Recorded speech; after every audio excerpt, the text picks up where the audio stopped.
Allez, huitième épisode de la série Jésus dans le Torah. On va parler de Jonas. C'est ça la petite intro. Jonas. Donc un prophète de l'Ancien Testament.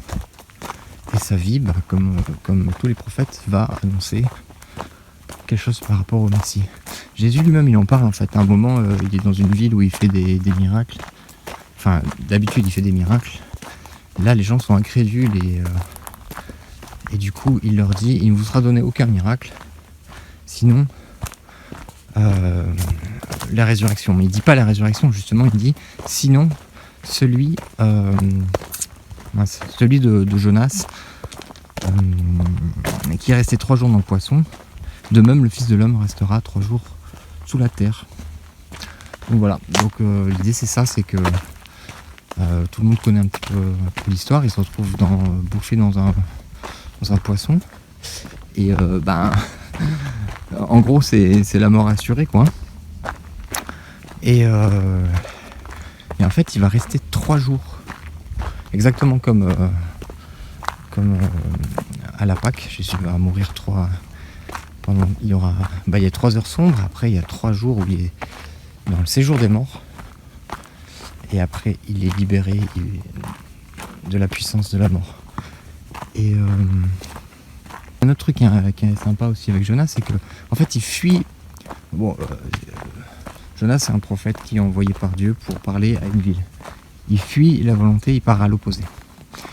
Dieu fait une tempête, il est sur un bateau, il fait une tempête pour arrêter le bateau.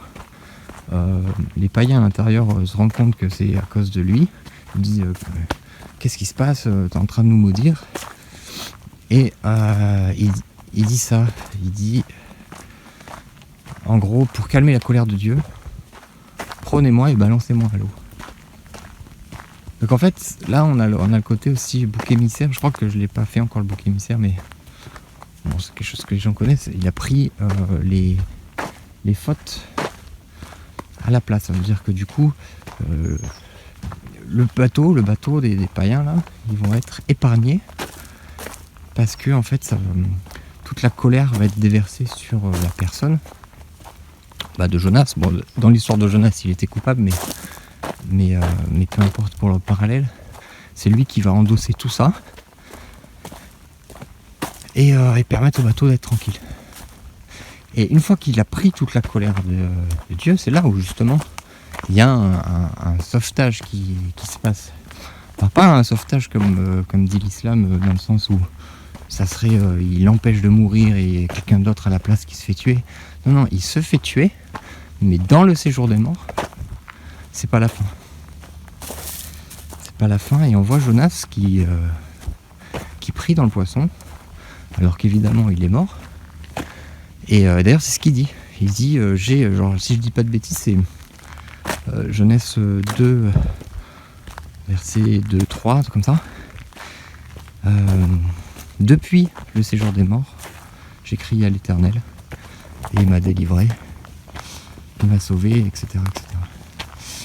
Et en fait, on voit que du coup, là, le poisson relâche Jonas, et il y a un nouveau départ qui est, et en fait, il commence sa mission d'aller justement vers les pêcheurs, donc les gens de Ninive, pour leur avertir, de nouveau, repentez-vous, comme la mission de Jésus.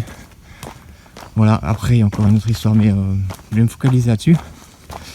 Donc là, on a un exemple clair et simple d'une annonce que le Messie doit mourir et être ressuscité. Et tout ça par l'œuvre de Dieu. Voilà, et prendre aussi et endosser aussi la colère de Dieu. Voilà.